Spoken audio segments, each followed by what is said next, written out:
Quería hablar un poquito del tema del juicio o cómo Dios juzga a la luz de todos los temas que venimos conversando.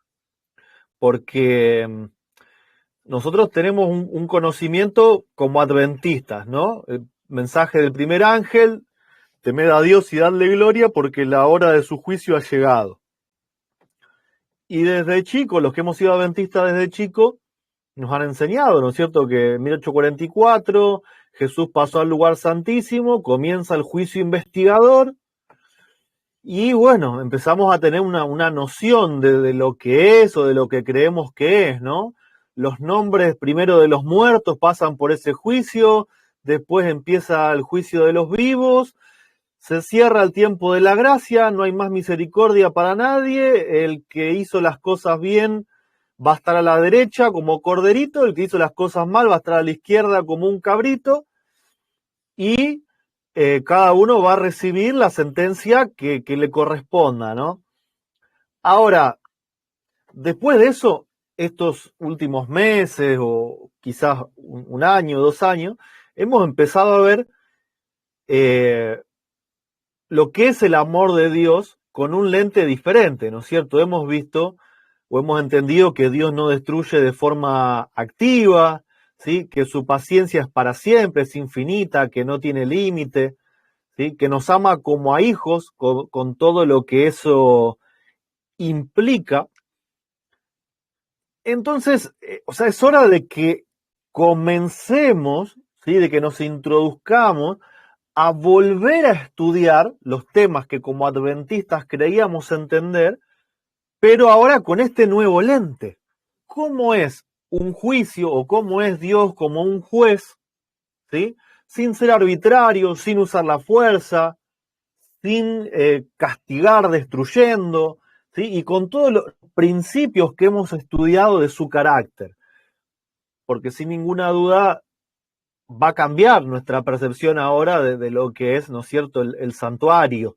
Es como el próximo gran tema que tenemos que empezar a estudiar, a introducirnos, ¿no? Todo lo que es el santuario, pero a la luz ahora del carácter de Dios. Yo traigo una pequeña reseña de lo que debería ser el comienzo de nuestro estudio, ¿no? Algo muy básico, muy simple, ¿sí? Que nos puede, el objetivo de esta reflexión hoy es abrirnos puertas, ventanas, para empezar a estudiar e investigar de forma mucho más profunda, ¿no es cierto? Voy a compartirles la pantalla, traje algunos textos. Para poder empezar a meternos en este tema, es crucial, ¿sí?, que entendamos qué es lo que vino a hacer Jesús. Y yo sé que ya lo vimos varias veces, pero si esto no está claro, es como que no hay un punto de partida claro, ¿no? En Juan 17, que a nosotros nos encanta el versículo 3, ¿no? Que te conozcan a ti, al único Dios verdadero, y a Jesucristo, que nosotros lo entendemos como una verdad doctrinal. Muchas veces es como que cortamos el versículo ahí y no seguimos, ¿no? Pero fíjense que ya el versículo 4 en adelante, hasta el 8, nos va a seguir diciendo verdades que son fundamentales. Palabras de Jesús, orando al Padre, alzando las manos, Él dice: yo te he glorificado en la tierra. Yo te he glorificado significa yo te he dado la gloria, ¿sí? Yo he reconocido tu gloria, tu majestad, tu poder, tu grandeza. He acabado la obra que me diste que hiciese. Ahora pues, Padre, glorifícame tú al lado tuyo con aquella gloria que tuve contigo antes que el mundo fuese. Jesús dice que acabó la obra que el Padre le dio y ahora nos va a contar de qué se trata, ¿no? Dice: he manifestado tu nombre a los hombres que del mundo me diste. Tuyos eran y me los diste y han guardado tu palabra. Entonces la obra de Jesús era manifestar el nombre de Dios, el carácter de Dios, a un mundo que lo estaba entendiendo mal.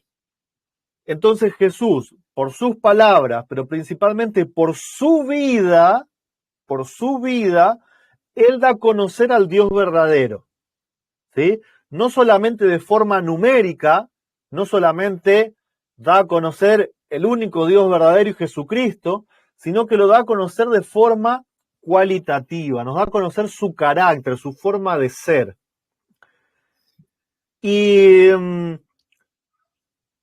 Y dice que estas personas a las cuales Jesús vino a hablar, dice que han guardado tu palabra. O sea, hay seres humanos que entendieron la misión de Cristo, que aceptaron, que comprendieron, ¿no es cierto? Dice que han guardado tu palabra.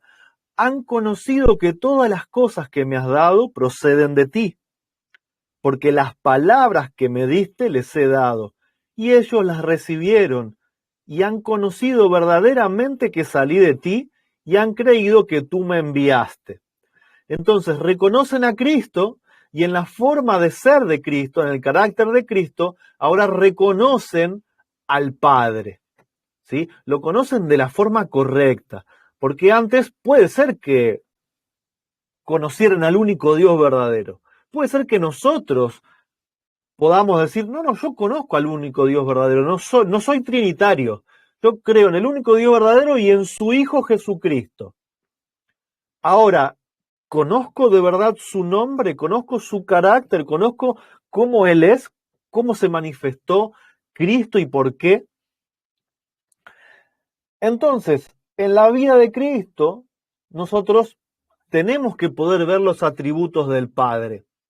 Y volviendo al tema del juicio, ¿sí? Tenemos que poder ver de qué forma Cristo juzga o reprende o castiga o condena, si lo hace o no lo hace, y cómo lo hace o cómo no lo hace, ¿no es cierto? La vida de Cristo tiene que ser como nuestro manual para poder entender el fundamento de estos temas a los cuales nosotros queremos llegar y entender de forma más completa, ¿no es cierto? Jesús mismo, a través de David, allá en Salmos, dice, sacrificio y ofrenda no te agrada, has abierto mis oídos, holocausto y expiación no has demandado. Entonces dije, he aquí vengo, en el rollo del libro está escrito de mí. El hacer tu voluntad, Dios mío, me ha agradado, y tu ley está en medio de mi corazón. He anunciado justicia en grande congregación.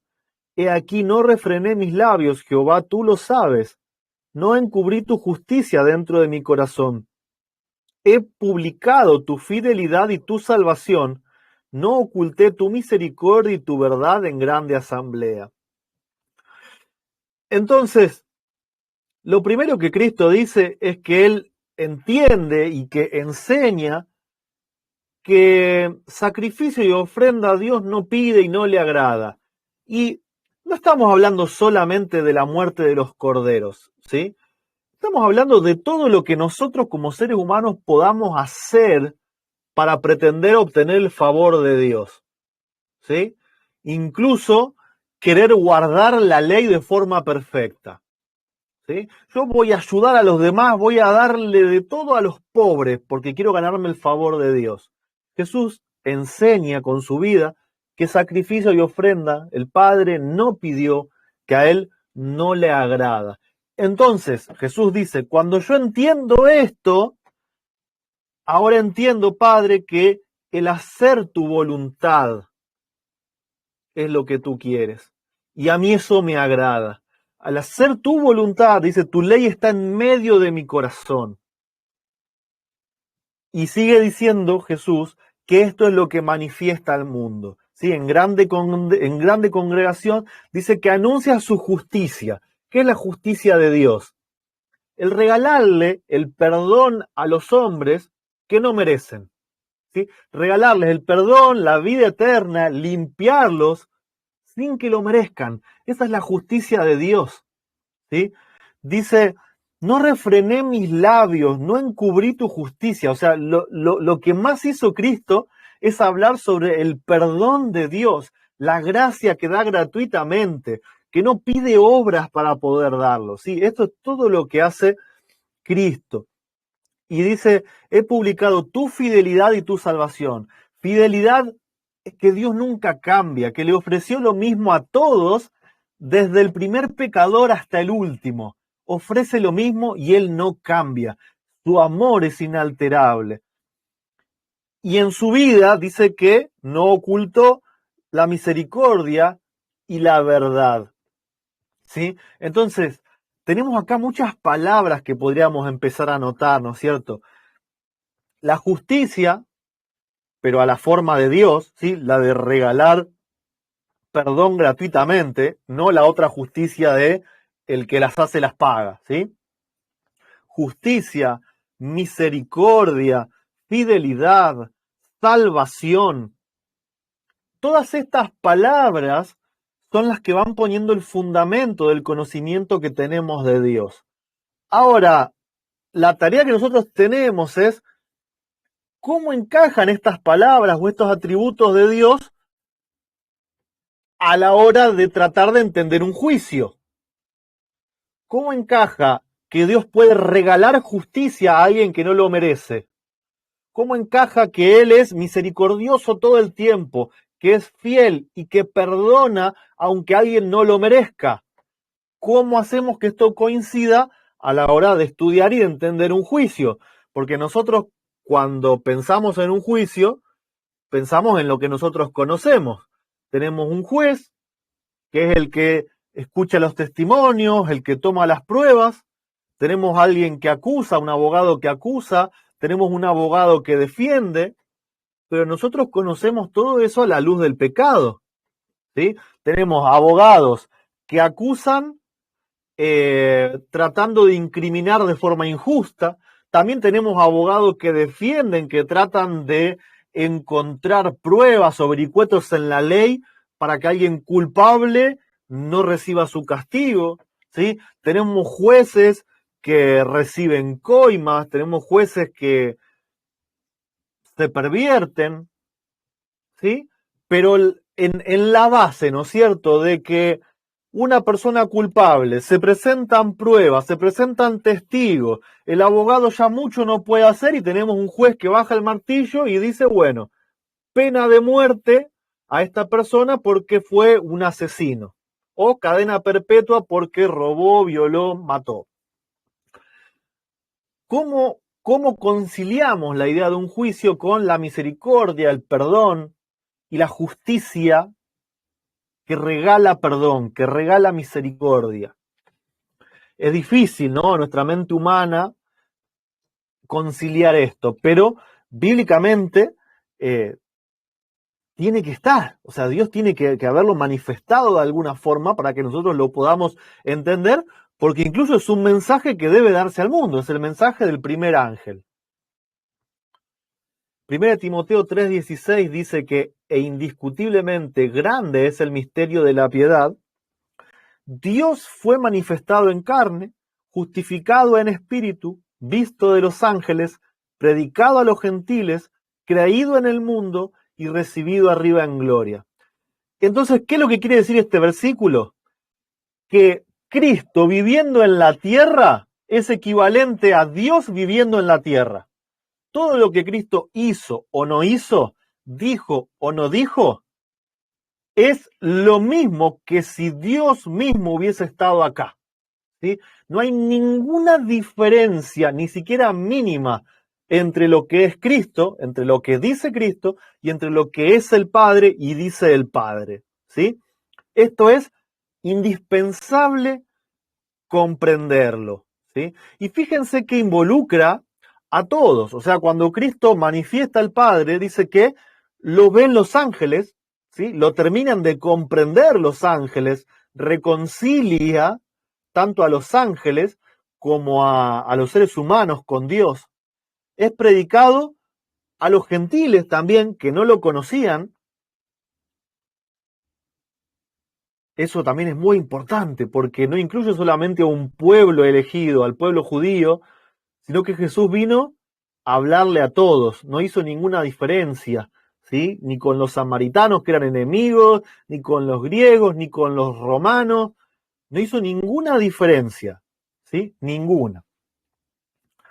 Ahora, esta cita nos dice que Cristo vino en semejanza de carne de pecado, revistiendo su divinidad con una humanidad para poder presentar ante el mundo la perfección de Dios en su propio carácter. Y fíjense esta frase que sigue, teniendo en cuenta el tema del juicio, ¿no? Vino a representar a Dios no como un juez severo, sino como un padre amante. Dios es amor. Esta fue la gran verdad que Cristo vino a revelar al mundo. Satanás había tergiversado tanto el carácter de Dios ante el mundo que el hombre estaba alejado de Dios. Pero Cristo vino a mostrar al mundo los atributos del Padre, a representar la imagen expresa de su persona. Como el Padre me dio mandamiento, así hago. Este mandamiento he recibido de mi Padre. El objeto de la misión de Cristo al mundo era revelar al Padre. Entonces ahora, cuando nosotros pensamos en un juicio, ya no podemos dibujar al Padre sentado en una silla, bajando un martillo, diciendo a alguien, bueno, sos culpable, ¡pum!, al fuego eterno. Porque no coincide con todo lo que estamos leyendo, ¿no es cierto? Ahora tenemos que ver a Dios como un padre. Un padre. ¿Cómo un padre puede sentenciar a muerte a un hijo? ¿Cómo convive esto con una misericordia absoluta, con una paciencia total, ¿no es cierto? Entonces ahí donde nuestra visión de juicio comienza a hacer agua y a chocar por todas partes, ¿no es cierto? Y vamos a ver ahora algunos hechos de la vida de Cristo donde Él actuó o donde Él intercede, donde Él tuvo que enfrentar situaciones en donde se pudo haber puesto en una posición de juez, ¿sí?, en una posición de condenar o de juzgar, y vamos a ver qué es lo que Él hace y cómo lo hace, ¿no es cierto? Por ejemplo, en una ocasión sus discípulos, ¿sí?, en Juan 9, dice que Juan vino y le dice, maestro, hemos visto a uno que en tu nombre echaba fuera demonios, pero él no nos sigue, o sea, no se quiere hacer adventista, no se quiere bautizar, no se suscribe a Ministerio Séptimo Milenio y no comparte los videos de YouTube de Roberto, ¿no? Y entonces, porque no se suscribe, se lo prohibimos. Hasta que no nos siga, no tiene derecho a predicar en tu nombre, ¿no? Pero Jesús dijo, no se lo prohíbas, porque ninguno hay que haga milagro en mi nombre que luego pueda decir mal de mí, porque el que no es contra nosotros, por nosotros es. Vemos en este caso que ni cerca está Jesús de querer utilizar la fuerza, ¿sí?, de querer ser, ¿cómo es la palabra? Cuando alguien se encierra y busca tener privilegios, ¿no es cierto? Como decir, bueno, somos un pueblo especial, en nosotros está la salvación, y los de afuera, como decían los judíos, ¿no? Son todos gentiles, pecadores, que no los quiero ni tocar porque me contamino, ¿no? Ahora Jesús está diciendo, si ellos están hablando bien, y si el Espíritu de Dios está en ellos, dejen que hablen porque están haciendo bien, ¿sí? No hay que ser elitistas, ¿no? Esa es la palabra. Entonces vemos acá ya parte del carácter de Cristo, ¿no? Que siendo Él el que tenía la misión principal, nunca coartó la posibilidad a nadie de que pueda hablar de Dios, si lo que estaba diciendo era cierto, iba a tener sus frutos, ¿no es cierto? Eso es lo que Él dice. En Lucas 9 tenemos otro hecho. Este era Juan hablando de Juan el Bautista. No, era el discípulo Juan que vio predicar otras personas, que acá no menciona quiénes son, no era Juan el Bautista, que estaban echando demonios, ¿no? Es como si hoy yo me encontrara a alguien en la calle que no conozco, no lo veo en nuestros grupos, y predica del Padre y del Hijo. Y yo le digo, pero ¿y de dónde saliste? Pará, ¿fuiste adventista? No, y a ver de quién, por los videos de quién viniste. No, yo lo vi en la Biblia. Ah, no, pará. Entonces, hasta que no te suscribas a Tiempo de Reunión y a Ministerio Séptimo Milenio, no podés predicar del Padre y del Hijo, ¿no? Es como si yo dijera eso. Tenemos ahora en Juan 9, tenemos no, este ya lo habíamos visto, ¿no? En Lucas 9, perdón, dice que cuando se cumplió el tiempo en el que había de ser recibido arriba, afirmó su rostro para ir a Jerusalén y envió mensajeros delante de él, los cuales fueron y entraron en una aldea de los samaritanos para hacerle preparativos. Samaritanos, ¿sí? Enemigos, se odiaban. Dice, mas no le recibieron porque su aspecto era como de ir a Jerusalén. Samaria estaba en un lugar que era medio central, ¿no? Que muchos viajeros iban para Jerusalén. Entonces, sí, vas a Jerusalén, sos judío, no, acá no te vamos a dar hospedaje, ¿no? Dice, viendo esto sus discípulos, Jacobo y Juan, dijeron, ¿quieres que mandemos que descienda fuego del cielo como él hizo Elías y los consuma? ¿Sí? Jesús había mandado a que busquen una posada, a hacer preparativo, y no lo reciben por ser judío, por ir a Jerusalén. Sus discípulos ahora quieren ejecutarlos, ¿sí? Dicen, bueno, vamos a copiarnos a Elías. Si Elías hizo descender fuego del cielo para que se consuman pecadores gentiles, bueno, nosotros podemos hacer lo mismo. Pues si lo hizo Elías y Elías está en el cielo, entonces está bien, ¿no? Es lo que... me río porque es el razonamiento que muchos hoy tienen, ¿no? Si Elías lo hizo y está en el cielo, si Elías hizo descender fuego, mató gente o degolló 800 personas y después fue al cielo, entonces porque todo lo que él hizo está bien, podemos hacer lo mismo, ¿no? Ese es el razonamiento. Ahora, Jesús les dice, se vuelve y los reprende y les dice, vosotros no sabéis de qué espíritu sois, porque el Hijo del Hombre no ha venido para perder las almas de los hombres, sino para salvarlas. Y se fueron a otra aldea. Ahora le pregunto, cuando Jesús dice, vosotros no sabéis de qué espíritu sois, ¿lo incluye también Elías? Jesús también le está diciendo a Elías, que hizo descender fuego del cielo para consumir más de 100 personas, también le está diciendo a Elías, vos Elías no sabés de qué espíritu sos. Claro que sí. Por supuesto que sí. Esos soldados que Elías hizo consumir, ¿acaso no son hijos de Dios también? Y él por miedo hizo descender fuego del cielo, porque él temía, porque no confió en Dios en un momento. El que destruye, el que fuerza, no tiene el Espíritu de Dios. ¿Sí? El que juzga y condena a muerte, el que ejecuta una condena de muerte, no tiene el Espíritu de Dios, no tiene el carácter de Dios. Ahora, volviendo a Elías, esto significa que para que Elías haya sido llevado al cielo es porque terminó de comprender el verdadero carácter de Dios, porque si no, de ninguna manera podría él estar allá arriba, ¿no es cierto? Tenemos otro caso.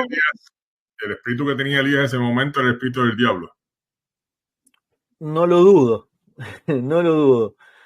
Así es, como nos puede pasar a muchos de nosotros, ¿no? Porque Jesús dijo que asesino no es solamente el que le quite la vida física a alguien, sino que con la palabra ya podemos estar asesinando a alguien, hablando mal del hermano, ¿no? Entonces, el espíritu del diablo se puede manifestar en cada uno de nosotros de diferentes maneras. Sí, porque la mayoría de la gente comprende de que bajar fuego del cielo y todo eso es trabajo de Dios. Pero la hermana White, no me acuerdo exactamente de dónde es, porque mi memoria es malísima cuando tiene que ver con a dónde es que lo leí o lo estudié. Dice que Satanás conoce todos los secretos de la naturaleza. Puede manifestar torbellinos y todo eso, porque él conoce los misterios. Así es, perfectamente. Pero bueno, tenemos una cultura de que nos han enseñado que, por ejemplo, nosotros no creemos en Superman o en Batman, pero sí creemos en David, que por voluntad y ayuda de Dios le revienta de un piedrazo la frente a una persona y después le corta el cuello. Y es el superhéroe, es el modelo a seguir, ¿no? Tenemos esa visión bíblica cristiana que nos han inculcado desde pequeños, ¿no? Que nosotros ahora tenemos el trabajo, la obligación y de pedirle a Dios que nos ayude a ir cambiando toda esa forma de ver las cosas, ¿no?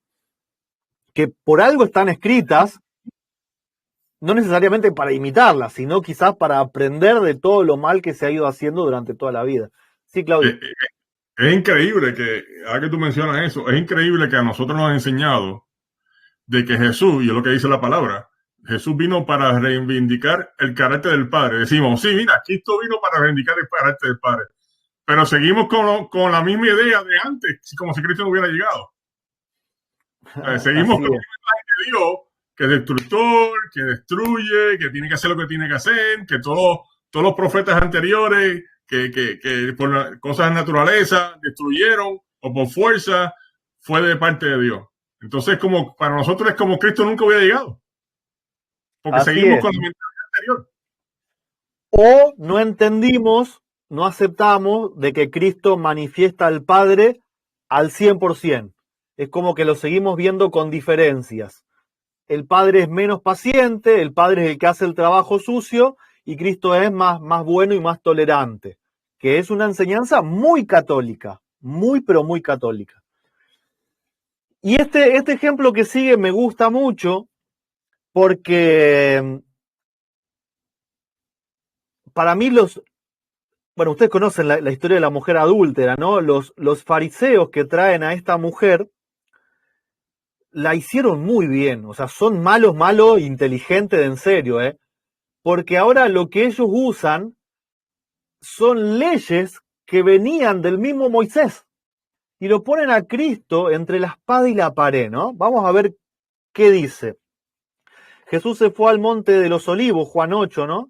Dice, por la mañana volvió al templo y todo el pueblo vino a él, y sentado a él les enseñaba. Entonces los escribas y fariseos le trajeron una mujer sorprendida en adulterio, y poniéndola en medio le dijeron, Maestro, esta mujer ha sido sorprendida en el acto mismo de adulterio, y en la ley nos mandó Moisés apedrear a tales mujeres. ¿Tú pues qué dices? Mas esto decían tentándole para poder acusarle. O sea, ellos estaban esperando que Jesús contradiga la ley de Moisés, ¿no es cierto? Dice, pero Jesús inclinando hacia el suelo escribía en tierra con el dedo. Y como insistieran en preguntarle, se enderezó y les dijo, el que de vosotros esté sin pecado, sea el primero en arrojar la piedra contra ella. Y sigue diciendo, inclinándose de nuevo hacia el suelo, siguió escribiendo en tierra. Pero ellos, al oír esto, acusados por su conciencia, salían uno a uno, comenzando desde los más viejos hasta los postreros.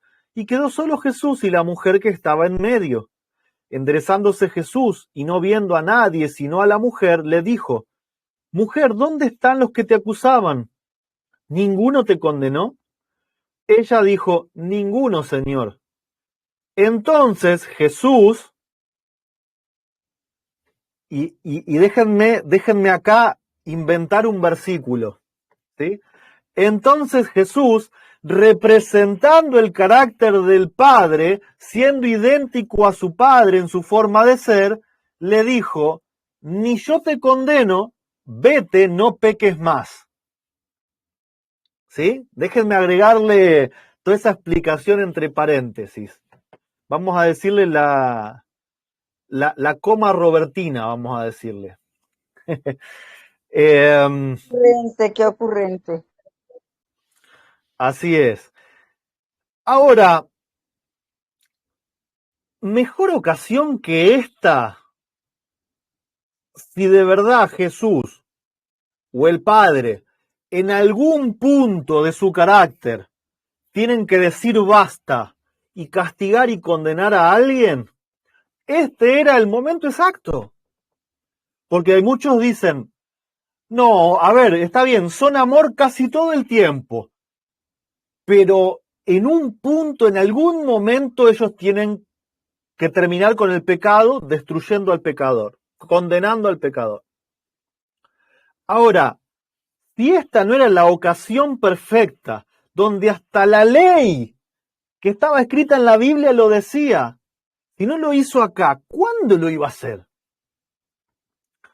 Jesús acá lo que les estaba enseñando, al igual que, por ejemplo, con el caso del divorcio, es que incluso lo que está escrito en la Biblia está escrito para probar a los hombres, ¿sí? Y podemos revisar los temas que hemos hablado de la voluntad permisiva de Dios, de por qué Dios permitió ciertas leyes, como el divorcio, el apedreamiento, por causa de la dureza del corazón de ellos y no porque sea parte del carácter del Padre, que dice, no matarás, que dice, ni yo te condeno, vete y no peques más.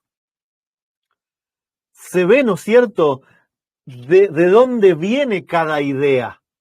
Ellos eran los que tenían el deseo de apedrear a la mujer.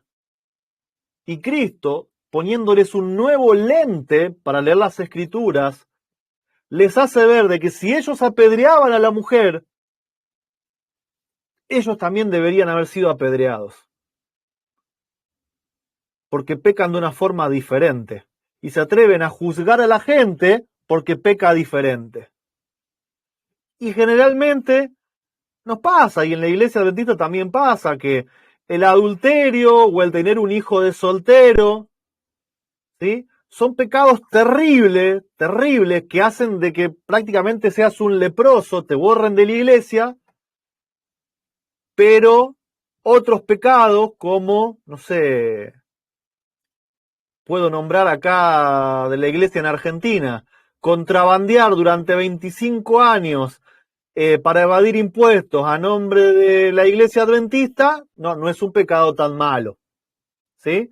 Y podemos dar un montón de ejemplos que quizás no vienen al caso, ¿no? Pero como para ser bien claro en lo que estamos diciendo, ¿no? Somos nosotros los que ponemos como distintos grados a los pecados, ¿sí? Hacemos como pecados más terribles y otros menos terribles, cuando para el Padre y al Hijo es exactamente igual de malo, igual de dañino, y causa la muerte, una mentira, un chisme, un asesinato o un robo, ¿sí? En nuestra mente nosotros inventamos distintas escalas, pero el pecado es pecado y el pecado produce muerte, sea cual sea, ¿sí? Este era el caso de María Magdalena. Mirá, yo tengo una duda en cuanto a esto. Estoy medio confundido, ¿eh? No es que sepa o no sepa, pero tendría que buscar más en los libros de Elena White, porque si vos lees solo la Biblia, por ejemplo, yo vi una serie cristiana donde María Magdalena, la mujer adúltera, y María, la hermana de Lázaro, son tres personas diferentes. Y eso me confundió un poco. Para mí eran las tres la misma y ahora no sé, ¿viste? Tendría que investigar a ver quién es, si es la misma que lloró a los pies, si es la misma que la hermana de Lázaro. La verdad es que no lo tengo claro, ¿no? Pero bueno, un dato de color como para... Para mí, a mí siempre se ha dicho que posiblemente puede ser que sea la misma persona, pero se me hace a mí difícil y a veces fácil de entender, porque puede ser que Jesús Lázaro todavía no era un amigo de él, o sea, en la vida social, y después lo conoce y se da cuenta que posiblemente es la hermana de él. ¿Ves? Es lo que pienso yo, que posiblemente pasó, pero no he visto nada en concreto todavía. Les voy a leer algo al respecto que estaba buscando. Escuchen. Dice, ¿era María Magdalena lo mismo que la mujer pecadora o la hermana de Marta y Lázaro? Escuchen. En Lucas 8:2 nos encontramos con María llamada Magdalena. San Lucas la describe como una mujer de la que habían salido 7 demonios. Esto nos dice dos cosas sobre sus antecedentes. Es María de Magdala, a orillas del mar de Galilea. No sabemos si por nacimiento o por residencia. Y una mujer cuya vida descarriada la llevó a ser poseída por 7 demonios.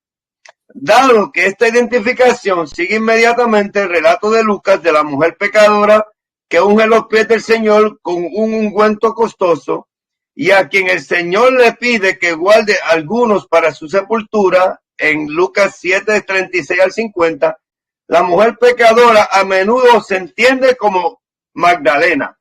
María, la hermana de Marta y Lázaro de Betania, también se identifica a menudo como la misma persona. Esta María unge igualmente los pies del Señor con un ungüento costoso, como lo hizo la mujer pecadora y como lo haría Magdalena con el cuerpo de Cristo en la muerte. Desde ese punto de vista, Betania es probablemente su origen, Magdala donde vivía. En general, las opiniones sobre quién fue María Magdalena tienden a dividirse en líneas griegas y latinas. Los padres de la iglesia latinos u occidentales generalmente sostienen que Santa María Magdalena, la mujer pecadora, y María de Betania son la misma, mientras que los padres griegos orientales sostienen que son 3 mujeres diferentes.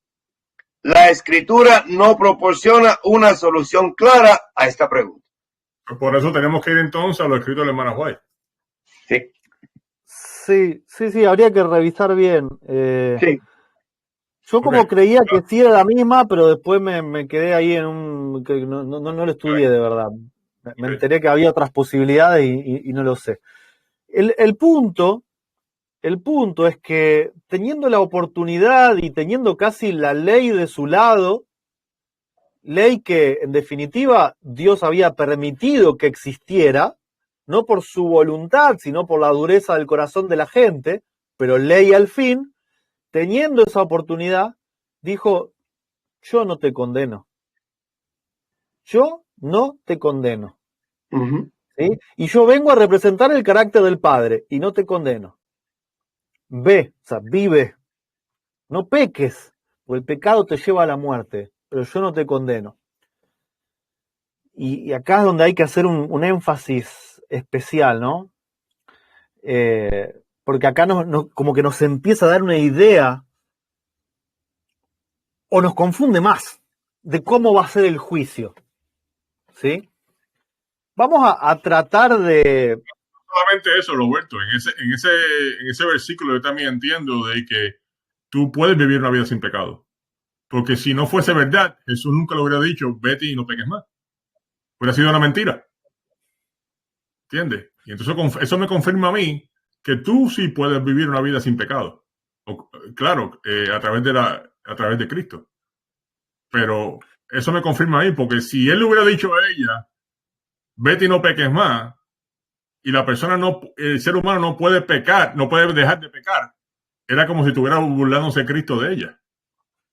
Como diciendo, sí, vete y no peques más, pero yo sé que tú vas a seguir pecando. ¿Entiendes? Sí, Martín. Quizás una... sí, Martín, perdón. Sí. En esa última frase, vete y no peques más, ¿no lo tomaron alguna vez como que el Señor le está impartiendo el poder para que no siga pegando? O sea, porque era el deseo de ella de dejar de pecar, confiesa su pecado ante Él y el Señor le dice, vete y no peques más, y en ese momento le está impartiendo el poder para que deje de pecar, al igual que a nosotros, cuando reconocemos algo y pedimos como consecuencia de una oración y que nos muestre las cosas ocultas en las cuales estamos en el error, Él está dispuesto a darnos el poder para dejar de pecar. Y en esa frase yo lo tomo personalmente como que es el momento en que Jesús le imparte el poder para que ella también deje de pecar. Buen punto de vista. Tremendo punto. Sí, quizá un asterisco también, la Biblia hace diferencia en 2 tipos de cosas que nos pueden suceder en cuanto al pecado. Una es la práctica del pecado, la práctica, ¿sí? Cuando yo elijo un pecado y lo desarrollo todos los días y cada vez mejor, ¿no? Y después la otra situación que es la de, bueno, soy un ser humano, vivo, o sea, trato de vivir bien y como dijo Pablo, ¿no? Lo que quiero hacer no lo hago y me sale al revés, ¿no? Es como que la Biblia hace una diferencia en ese caso. Entonces, digo, quizás puede ser una posibilidad que Jesús también, junto con lo que dice Martín, le esté diciendo, bueno, fuiste perdonada de este pecado, o sea, apartate de esa vida, ¿sí? Apartate de esa vida, ¿no? Lo que no sé si significa que después esta mujer nunca más volvió a pecar en ningún sentido, ¿no? Digo, puede ser una llave para entender, ¿no? Tenemos en Mateo 5 este tema de las leyes y las costumbres, ¿no? Que Jesús también viene y enseña, porque Jesús dice, oíste que fue dicho ojo por ojo, diente por diente. Sí, estaba escrito en la ley. Dice, pero yo os digo, no resistáis al que es malo. Antes a cualquiera que te hiera en la mejilla derecha, vos pegale en la izquierda. ¿Así es? Sí, si te pegó, vos pegale, es lo lógico. No, Jesús no está diciendo eso, ¿no? Dice, cualquiera que te hiera en la mejilla derecha, vuélvele también la otra. Al que quiera ponerte a pleito y quitarte la túnica, déjale también la capa. Y a cualquiera que te obligue a llevar carga por una milla, ve con el 2. Al que te pidas, dale. Al que te quiera tomar de ti prestado, no se lo rehuses. Oíste que fue dicho, amarás a tu prójimo y aborrecerás a tu enemigo. Pero yo digo, amad a vuestros enemigos, bendecid a quienes os maldicen, haced bien a los que aborrecen, orad por los que os ultrajan y os persiguen, para que seáis hijos de vuestro Padre que está en los cielos, que hace salir su sol sobre malos y buenos, y que hace llover sobre justos e injustos. Porque si amáis a los que os aman, ¿qué recompensa tendréis? ¿No hacen también lo mismo los publicanos? Y si saludáis a vuestros hermanos solamente, ¿qué hacéis de más? ¿No hacen también así los gentiles? Sed pues vosotros perfectos, como vuestro Padre que está en los cielos es perfecto. Y vemos que acá la perfección no está vinculada al no equivocarse nunca y al hacer todo bien, sino que está vinculada al amor, al amar al otro, ¿sí? Eso es ser perfecto. Cuando yo amo, ¿no es cierto? Cuando devuelvo bien por mal, ¿sí? Ahí, a eso está vinculada la perfección. Y me llama la atención Disculpa, que... Roberto, y si Sí. es así, porque el Señor, aunque somos malos, Él nunca nos trata mal, sino que nos da bien. Y eso es correcto, porque Él es perfecto, por eso nos invita a que lo seamos. Es lo que acabo de entender. Así es. Fíjense que el versículo 45 dice, hay como una condición, dice, para que seáis hijos de vuestro Padre. Jesús era hijo del Padre. Entonces nos está diciendo, todos los que quieran ser hijos de vuestro Padre, ¿sí? ¿Qué tienen que hacer? No condenar a nadie. Si te pegan, no pegues. Si te roban, no robes. ¿Sí? Y todas las reacciones que vienen abajo. ¿Para qué? Para ser como vuestro Padre. Entonces, si para ser como nuestro Padre hay que dar siempre bien aunque nos den mal, ¿podemos imaginarnos a Dios en algún momento decir, bueno, mira, rechazaste a mi hijo, entonces lamentablemente te corresponde la pena de muerte? Te voy a ejecutar en el lago de fuego y azufre. ¿Es posible esto según los criterios que venimos leyendo? ¿Es posible esto según el carácter de Dios que venimos entendiendo en la vida de Cristo? Para nada. Te dice, si te rechazan, y bueno, no hagas nada. Si te pegan y no se lo devuelvas. Si encima te quieren robar el manto, bueno, dale la capa. Entonces puede ser que en 1844 empezó un juicio donde ahora todos los que rechazaron a Cristo y rechazan la ley de Dios, Dios los va a mandar al lago de fuego. ¿Hay una posibilidad de que pueda ser así, de que Dios haya cambiado en el camino y de que Jesús ahora entonces no haya representado verdaderamente al Padre? Evidentemente no. Entonces nosotros tenemos que cambiar nuestra percepción de lo que es el juicio, ¿no? Y en Juan 12, tenemos ahora palabras bien claritas de Cristo hablando del juicio, ¿no? Dice, Jesús clamó y dijo, el que cree en mí, no cree en mí, sino en el que me envió. Y el que me ve, ve al que me envió. O sea, más claro imposible, ¿no? Están viendo al Padre, están viendo el carácter de Dios, no me están viendo a mí. Dice, yo la luz he venido al mundo para que todo aquel que cree en mí no permanezca en tinieblas. Al que oye mis palabras y no las guarda, escuchen esto, al que oye mis palabras y no las guarda, yo no le juzgo. Porque no he venido a juzgar al mundo, sino a salvar al mundo. Entonces, si yo no acepto los 10 mandamientos, si no acepto el sábado, si no acepto que Jesús es hijo de Dios, ¿me va a juzgar y me va a condenar? No, dice que no. Dice que no lo va a hacer, que no me va a juzgar, que no me va a condenar porque me quiere salvar.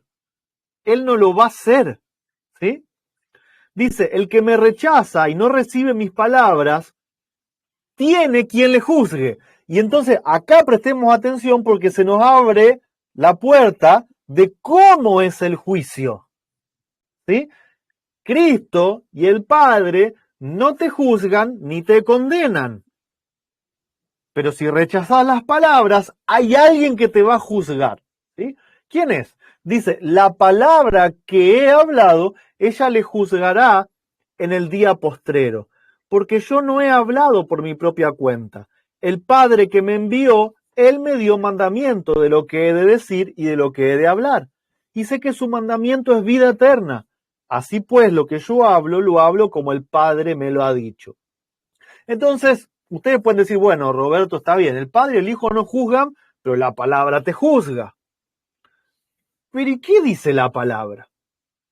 ¿La palabra acaso no dice que la paga del pecado es muerte? ¿Y que la dádiva de Dios es vida eterna? ¿No dice eso la palabra? Entonces, ¿cómo funciona el juicio? Si vos rechazás a Dios, estás rechazando la vida. Estás eligiendo el pecado. ¿Y el pecado qué va a hacer? Te va a matar. Pero no es Dios quien te está juzgando. Fue tu propia elección la que te llevó a que el pecado te pague con muerte. No es Dios y no es Cristo quienes se sientan en un banquillo para decir, no me obedeciste, te tengo que matar. Hay una diferencia enorme entre estas dos formas de ver cómo es que el Padre y el Hijo juzgan. Bueno, esto es lo mismo. Por ejemplo, yo lo pongo de esta forma. Hay un autobús que va a pasar por el frente mío. O yo dejo que el autobús pase, pero si yo paso, me va a arrollar. Yo soy el que estoy juzgándome yo mismo. Tal cual. El autobús va a pasar como quiera. Pero yo soy el que tengo que decidir si quiero ir delante del autobús o no pasar cuando él pase.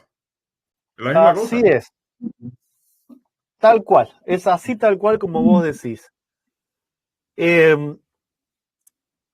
Y entonces, o sea, hoy hablábamos de los 144.000, ¿no es cierto? Y hablábamos de que los 144.000 representan el carácter del Padre y nosotros tenemos ese deseo de ser parte, ¿no? Y de representar el carácter del Padre, que Cristo viva en nosotros. ¿Cómo nosotros juzgamos y condenamos a los demás cuando Dios no lo hace con nosotros, ¿no? Quizás es algo que tenemos también que meditar en eso. Marcos 4 nos dice, porque no hay nada oculto que no haya de ser manifestado, ni escondido que no haya de salir a la luz. Si alguno tiene oídos para oír, oiga. Y les dijo también, mirad lo que oís, porque con la medida que medís serás medido, y aún se os añadirá a vosotros lo que oís. Porque al que tiene se le dará, y al que no tiene, aún lo que tiene se le quitará. Entonces, cuando yo juzgo a alguien, cuando yo condeno a alguien por su pecado, yo estoy estableciendo el tipo de juicio con el cual me estoy juzgando a mí mismo. ¿Sí? Si yo creo que tal persona por tener tales pecados se va a ir al lago de fuego, entonces el que va a ir al lago de fuego soy yo. Porque yo me estoy juzgando y condenando a mí mismo. Yo estoy estableciendo la vara con la cual se me va a juzgar. ¿Sí? Y es muy interesante esto, que dice, no hay nada oculto que no haya de ser manifestado. Dios, el Padre y el Hijo, no te juzgan ni te condenan, pero sí van a manifestar públicamente lo que hay en los corazones de todas las personas. Nadie va a poder decir, no, Señor, yo creí en ti toda la vida, así que me salvo. Pero mirá, esto es lo que había en tu corazón. Esto es lo que vos decidiste. Entonces, el juicio en parte en el que nosotros creemos, el juicio investigador, sirve para que todas las obras, todos los pensamientos, ¿sí?, estén a la luz de todos. Y todos puedan decir, mirá fulanito cómo se condenó a sí mismo con esto que hizo. Cómo rechazó a Dios y cómo estableció su vara de justicia, juzgando y condenando a todos los que veía. Se la pasaba hablando mal de todos. Entonces, al suceder esto, nadie puede decir, Dios es injusto. O nadie puede decir, esto me huele mal, hay cosas que Dios esconde. Todo sale a la luz. Va a ser demostrado por qué cada uno está donde está en base a las decisiones que tomó y no en base a una decisión dictatorial del padre o del hijo. Ahora, tenemos algunas citas que están buenísimas. Por ejemplo, esta, ¿no? Dice, no juzguéis nada antes de tiempo hasta que venga el Señor, el cual aclarará también lo oculto de las tinieblas y manifestará las intenciones de los corazones. ¿Sí? No andes mirando qué es lo que hacen los demás, qué es lo que creen los demás, qué es lo que dicen los demás. Deja que todo eso Dios lo va a manifestar a su debido tiempo y cada uno se va a juzgar a sí mismo. No juzgues a nadie, ¿sí? No podemos leer el corazón. Por ser imperfectos, no somos competentes para juzgar a otros. A causa de sus limitaciones, el hombre solo puede juzgar las apariencias. Únicamente a Dios, quien conoce los motivos secretos de los actos y trata a cada uno con amor y compasión, le corresponde decidir el caso de cada alma. Entonces, pero entonces Dios decide el caso de cada alma. Bueno, sí. ¿De qué forma? ¿De qué forma Dios decide el caso de toda alma? Dejamos que la misma persona que escribió esto nos explique cómo es que Dios lo hace, ¿no es cierto? Y sigue diciendo, eres inexcusable, oh hombre, quien quiera que seas tú que juzgas. Pues en lo que juzgas a otro, te condenas a ti mismo, porque tú que juzgas haces lo mismo. Y acá podemos ver a los que estaban con las piedras en las manos, queriendo darle a la mujer adúltera, y de repente Cristo les dice, el que esté libre de pecado, que tire la primera piedra. ¿No es acaso esto lo que está diciendo la cita? Tú que juzgas haces lo mismo, o eres peor incluso, ¿sí? Los que juzgan o critican a los demás se proclaman culpables. ¿Quiénes se proclaman culpables? Los que juzgan a los demás. Ellos mismos están diciendo, yo soy culpable. Porque hacen las mismas cosas que censuran en otros. Al condenar a los demás, se sentencian a sí mismos. ¿Y cómo es que Dios decide el caso de cada persona? Dios declara que el dictamen es justo. ¿Cuál dictamen? El que se condenó a sí mismo por condenar a otros. Y Dios dice, es justo. Tu sentencia es justa.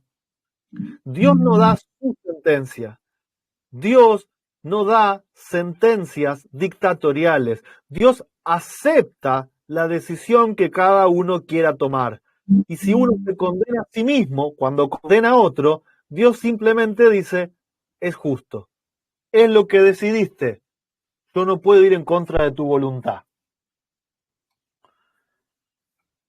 Y en este sentido, todo juicio, ¿sí?, donde hay alguien que se condena, hay que ejecutar la condena, ¿no? Que es, en este caso, el pecado te paga con muerte, ¿no? Tenemos que entender entonces cómo llega la muerte al condenado, porque nosotros creemos que Dios no lo hace, Dios no te va a tirar a un lago de fuego. Y entonces esta cita nos dice que la muerte del Inmaculado Hijo de Dios testifica que la paga del pecado es muerte, que toda violación de la ley de Dios debe recibir su justa retribución. Entonces, recapitulemos. ¿Cómo es que la cruz de Cristo, la muerte de Cristo, explica la condena del juicio? Cristo decide tomar los pecados sobre sí mismo. Él toma la decisión de cargar los pecados de todos nosotros en Él. Y entonces, como Él carga los pecados, termina separado del Padre, que es la fuente de la vida, y los pecados lo aplastan y le quiebran el corazón.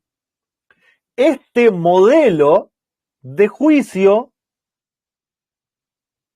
nos muestra cómo es el juicio grande, el juicio total, el juicio que van a pasar todos, ¿sí? Los que deciden estar separados de Dios se desconectan de la fuente de la vida y sus propios pecados los aplastan, los matan, les parten el corazón, le quita la vida, ¿sí? Y Dios no los puede proteger porque ellos mismos se sentenciaron. Dice, Cristo, que era sin pecado, se hizo pecado a causa del hombre. Cargó con la culpabilidad de la transgresión y el ocultamiento del rostro de su Padre, hasta que su corazón fue destrozado y su vida aniquilada. Hizo todos esos sacrificios a fin de redimir al pecador. De ningún otro modo habría podido el hombre libertarse de la penalidad del pecado. Y toda alma que se niega a participar de la expiación conseguida a tal precio, debe cargar en su propia persona con la culpabilidad y con el castigo por la transgresión.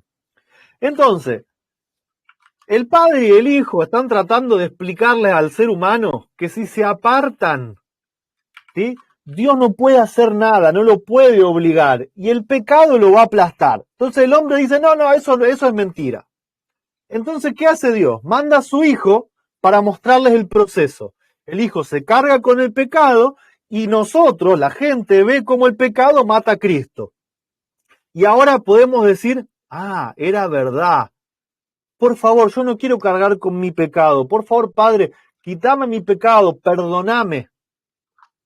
Y entonces el Padre dice, claro que sí, hijo mío, yo te perdono y te quito el pecado. ¿Sí? Para eso es la cruz, para eso es la muerte de Cristo, para que nosotros entendamos que no es necesario que pasemos por el proceso donde el pecado nos mata. Que podamos entender que el Padre nos puede perdonar, de que no es el Padre quien está esperando juzgarnos y condenarnos, sino que somos nosotros mismos los que caminamos hacia el matadero. Fíjense esta cita que dice que los pensamientos del pecador son sus acusadores. No podría sufrir tortura más intensa que los aguijones de una conciencia culpable que no le deja descansar ni de día ni de noche. ¿Y recuerdan ese texto de Apocalipsis que habla del humo del tormento que sube? ¿Qué es todo eso? ¿Qué es el lago de fuego? ¿Qué es esa muerte que empiezan a sufrir los impíos, que dice que cada uno sufre según sus pecados? ¿Qué es eso? Es la tortura de su propia conciencia, son sus propios pecados atormentándolos. A diferencia de los justos que eligieron ser limpios, ser perdonados, aceptan un perdón que no merecen.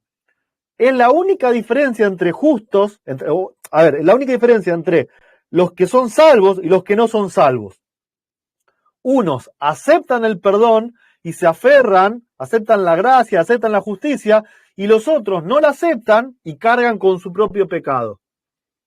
¿Sí? No es que uno fue más bueno y el otro fue más malo. Robert, Sí, eso pasó en el caso de Judas. exactamente. Lo atormentó tanto que él mismo fue y se liquidó. Y de forma contraria está Pedro. Porque nosotros decimos, Pedro, buenísimo, pilar de la iglesia. Judas, el diablo. Eran iguales. Los dos negaron a Cristo, los dos pecaron, los dos merecían la muerte. Pedro aceptó el perdón. Aceptó ser limpio. Judas quiso cargar con su propio pecado, fue y se mató. Eran exactamente iguales. ¿Sí? El pecado los debió haber aplastado a los dos. Pedro acepta la justicia por la fe en Cristo, acepta el perdón. Judas no. Es la única diferencia entre el que se va a salvar y el que se va a perder. Dice que entonces no será el malo y contemplará sobre su lugar y no parecerá. Será como si no hubieran sido. Este no es un acto de fuerza arbitraria por parte de Dios. ¿Sí? Los que rechazaron su misericordia ciegan lo que sembraron. Dios es la fuente de la vida y cuando uno elige el servicio del pecado, se separa de Dios y se separa así de la vida. Queda privado de la vida de Dios. Cristo dice, todos los que me aborrecen aman la muerte. Entonces, el juicio que está sucediendo en este momento no es Dios y Cristo mirando las acciones de todos para ver a quién castigan y a quién no, a quién le dan pena de muerte y a quién no. Es el Padre y el Hijo apelando a los corazones de los seres humanos hasta que cada uno haya tomado su decisión. El que acepta aferrarse a la fuente de la vida, se le va a dar la vida. Y el que acepta aferrarse al pecado y separarse de Dios, se le va a decir, es justo. ¿Sí? Y delante del mundo se va a poner una imagen o una película del momento en donde la persona decide, o de los momentos donde la persona decide separarse de Dios. Por ejemplo, un día va a aparecer Caifás diciendo, su sangre, la sangre de Cristo, sea sobre nosotros y sobre de nuestros hijos. Y ahí va a aparecer el Padre diciendo, Caifás, hijo, la sentencia que proferiste sobre vos mismo es justa y yo te la doy porque es lo que vos quisiste. Eso es el juicio. ¿Sí? No es Dios diciendo, Caifás, así que todo esto le hiciste a mi hijo, lo clavaste en la cruz, hasta esto llegaste. Bueno, ahora vas a ver lo que es la ira de Dios, ahora vas a ver lo que es mi ira. ¿Ves ese charco allá con fuego y azufre? Ahí te vas. Fíjense la diferencia que hay entre las dos formas de mirar a Dios. Y como decía, ¿no? Esto es en realidad apenas como si fuese una invitación, es como una puerta que apenas se entreabre, como invitándonos a adentrarnos en este tema del juicio investigador, del santuario, ¿sí?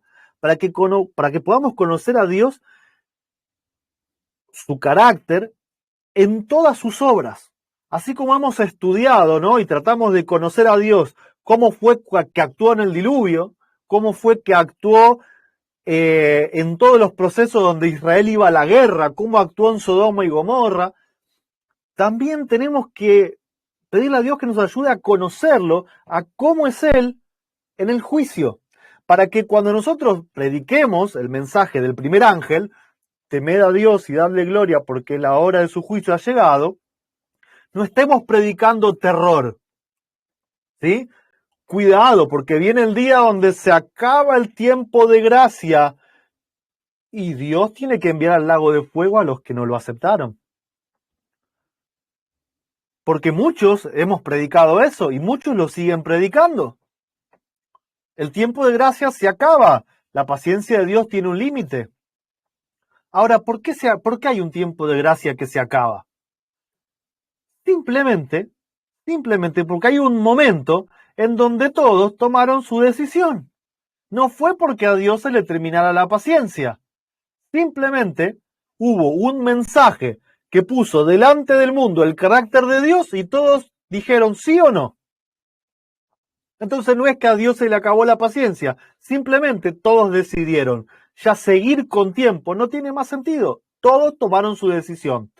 Y Dios termina diciéndole a cada uno, lo que decidiste para tu vida, yo te lo doy porque no te puedo forzar.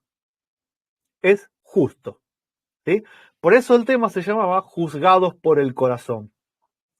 Dios no va a juzgar ni condenar a nadie. Él simplemente va a mostrar lo que hay en el corazón de cada persona para que se vea qué decisión tomó cada uno, cómo juzgó a los demás cada uno y por lo tanto cómo se juzgó a sí mismo y por qué tiene la propia condena que se autoimpuso.